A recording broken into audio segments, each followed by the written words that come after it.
quando bate uma saudade triste, carregado de emoção, ou aflito quando um beijo já não arde no reverso inevitável da paixão. Quase sempre um coração amargurado pelo desprezo de alguém é tocado pelas cordas de uma viola. É assim que um samba vem.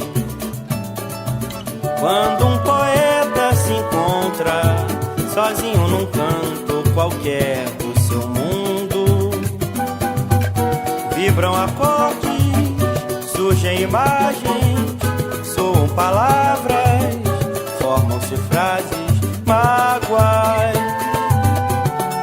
Tudo passa com o tempo, lágrimas são as pedras preciosas da ilusão.